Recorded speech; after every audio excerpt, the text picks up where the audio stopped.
Rekan-rekan yang berbahagia, hari ini bertemu lagi di channel Wahyu Tomo yang berisikan tentang motivasi, self development, dan juga beberapa ilmu pengetahuan yang terkadang tidak diajarkan di bangku sekolah, sehingga channel ini membantu untuk perkembangan anak-anak muda pada utamanya agar lebih bisa mengembangkan diri ke arah-arah yang lebih baik dan mampu menang menghadapi perubahan zaman. Nah, pada kali ini saya tertarik untuk membahas satu teori yang saya dapatkan, saya temukan dari beberapa sumber, entah itu dari sumber video, sumber buku, dan sumber sharing pengalaman, sehingga saya pikir teori ini sangat bermanfaat bagi kehidupan, bagi pengembangan diri masing-masing anak-anak muda ataupun semua orang yang ada di dunia ini. Nah, hari ini ada satu teori yang saya sebut sebagai teori 888 untuk mencapai sukses.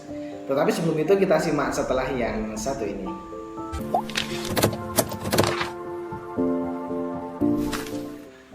Tentu kita memahami bahwa semua orang memiliki waktu yang sama.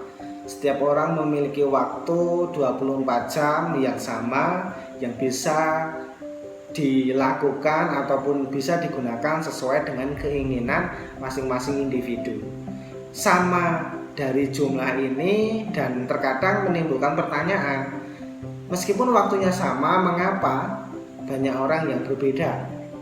Berbeda secara pencapaian, berbeda secara kesibukan, berbeda secara karya, berbeda secara produktivitas. Jadi apa sih yang menyebabkan orang-orang meskipun memiliki waktu yang sama tetapi memiliki banyak perbedaan di dalam kehidupannya? Teori ini muncul dengan melihat beberapa kondisi maupun beberapa beberapa kasus yang terkadang dilahirkan dari keluarga yang sama tetapi antara satu orang dengan orang lain memiliki perbedaan, entah itu memiliki perbedaan pencapaian, kemudian pekerjaan, sekolah, dan lain sebagainya, sehingga 24 jam ini seharusnya dimanfaatkan dengan sangat baik agar kita bisa mengattain, bisa mencapai apa yang sudah kita inginkan. Maka dari teori 24 jam ini ketika kita bagi 3, jadi ada siklus 8 jam pertama, 8 jam kedua, dan 8 jam ketiga. Siklus yang 8 jam pertama dan 8 jam kedua biasanya sulit untuk diubah karena kebanyakan dari dua siklus ini memiliki kebiasaan ataupun ini merupakan rutinitas yang terjadi di kehidupan kita. 8 jam yang pertama sering kita isi dengan bekerja ataupun melaksanakan pendidikan, sekolah, entah itu di SMA maupun di universitas. 8 jam yang pertama ini menyita waktu yang sangat banyak dengan mengisi rutinitas yang sering kita jalankan. Jadi 8 jam pertama ini adalah 8 jam yang terkadang tidak bisa kita diberikan sampingan ya. Artinya 8 jam yang pertama ini otomatis akan menjadi patokan kita untuk bisa konsisten dalam kehidupan kita. Jadi kalau misalnya bekerja harusnya 8 jam ini dimanfaatkan sebaik mungkin. 8 jam ini bisa digunakan dengan maksimal dengan melakukan semua perencanaan yang sudah kita miliki dalam pekerjaan. Jadi kalau bekerja itu seharusnya kita fokus dalam hal yang kita jalankan. Karena kalau kita bekerja dengan disambi banyak hal, sering orang menyebut sebagai terdistract oleh beberapa hal, contohnya seperti HP, seperti media sosial, terkadang mendistract 8 jam yang pertama ini, sehingga 8 jam yang siklus awal ini harus dimanfaatkan dengan baiknya. Begitu juga ketika sedang sekolah ataupun sedang berkuliah, maka 8 jam ini tidak bisa diganggu karena otomatis sudah terjadwal mulai dari pagi jam 8 sampai biasanya pukul 4 sore itu sudah menjadi alur, sudah menjadi sebuah rutinitas yang harus dijalankan. Karena kalau tidak dijalankan secara maksimal, tentu hasilnya juga tidak akan maksimal. Yang kedua adalah 8 jam untuk istirahat. Jadi istirahat biasanya kita istirahat mulai pukul 10, kemudian kita bisa bangun pagi pukul 6. Jadi siklus yang kedua adalah siklus istirahat yang biasanya tidak bisa diganggu karena setiap orang, setiap manusia memiliki tanggung jawab untuk bisa beristirahat terhadap badan kita. Jadi selama seharian badan ini perlu diistirahatkan. Oleh karena itu 8 jam ini harus dimanfaatkan sebaik mungkin untuk beristirahat. Tentu dengan kita melaksanakan istirahat, kita secara fisik akan kembali fit lagi, akan menjadi sehat, akan menjadi lebih optimal lagi dalam melakukan pekerjaan-pekerjaan. Sehingga istirahat ini tidak boleh untuk digeser, diganti waktunya ataupun dikurangi. Karena tidur normal bagi seseorang itu adalah 7-8 jam. Kalau seseorang terlalu banyak melaksanakan tidur 8 jam sampai dengan seterusnya, ini akan berbahaya. Begitu juga ketika istirahat dan tidur itu terlalu lambat ataupun terlalu kurang dari 8 jam atau kurang dari 7 jam, itu akan menghambat diri kita, fisik maupun mental kita. Maka seringkali kita melihat orang yang terlalu capek bekerja, tidak bisa beristirahat, maka otomatis emosionalnya, fisiknya juga akan terganggu. Nah, yang paling berpengaruh di dalam kehidupan ini adalah yang poin ketiga, yaitu 8 jam sisanya.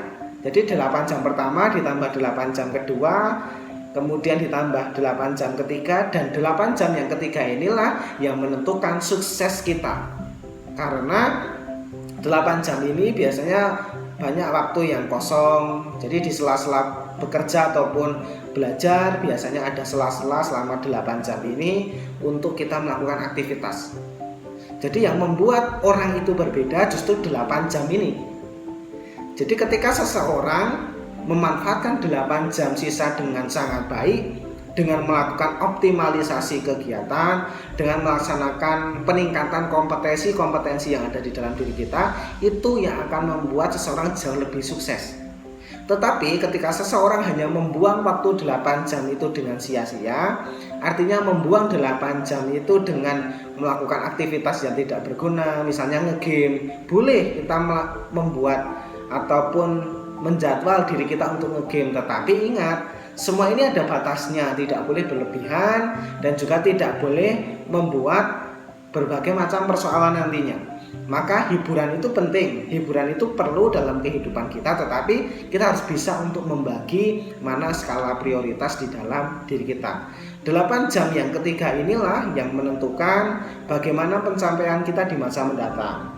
Karena 8 jam itu bisa kita isi dengan hal yang baik, bisa isi dengan hal yang buruk, tergantung dari mana kita mau mengambil manfaat dari sisa 8 jam ini. Kemudian 8 jam yang terakhir ini bisa kita isi dengan yang pertama, kita harus mencoba untuk investasi dari leher ke atas. Artinya kita menambah pengetahuan, menambah kompetisi, menambah kemampuan-kemampuan yang ada di dalam diri kita agar kita jauh lebih baik.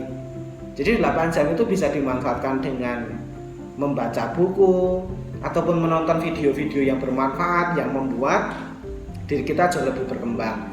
Ataupun kita bisa memanfaatkan dengan melakukan sharing, kemudian mengambil ilmu dari banyak sumber. Inilah 8 jam yang bisa kita manfaatkan. Selain itu, tentu dalam jangka waktu 8 jam itu kita bisa membina bisnis. Jadi diri kita manfaatkan 8 jam ini bisa kita membuat bisnis yang sesuai dengan passion kita. Karena apa? Karena kehidupan ini tidak pernah bisa kita pastikan. Mungkin saat ini kita bekerja dengan baik, segala macam tunjangan bisa kita dapatkan, kemudian fasilitas-fasilitas bisa kita miliki, dan perusahaan atau institusi yang kita naungi sekarang dalam kondisi baik. Tetapi suatu ketika akan ada kondisi di mana semua hal itu berputar. Nah, posisi berputar inilah yang kita harus siap-siap. Kalau tidak memanfaatkan sisa waktu untuk menyiapkan kehidupan kita di masa mendatang, nanti kita akan terkejut dan kita akan kaget ketika kondisi itu berubah. Maka 8 jam ini bisa kita isi dengan melakukan berbagai macam kegiatan-kegiatan positif, melakukan kegiatan-kegiatan yang sifatnya membangun dan juga meningkatkan kemampuan kita dalam banyak hal. Maka isilah 8 jam ini dengan maksimal, dengan hal-hal yang positif, agar kita bisa sukses menurut persepsi kita dan benar-benar mencapai kebermanfaatan bagi diri kita dan orang lain.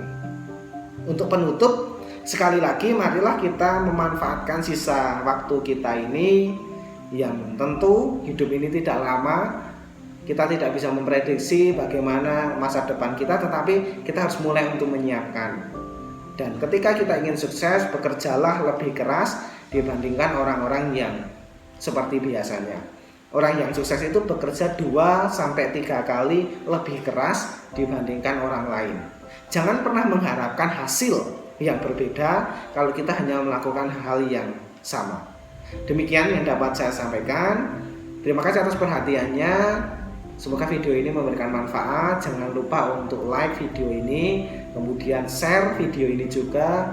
Kemudian silahkan subscribe agar saya lebih semangat lagi untuk membuat video-video yang jelas, memberikan pengetahuan, meningkatkan kemampuan untuk berkembang lebih baik lagi. Dan jangan lupa bagikan video ini ke saudara, ke rekan-rekan, dan semua orang agar bisa mendapatkan ilmu yang kita ketahui. Terima kasih dan semoga kita selalu menjadi pribadi yang baik.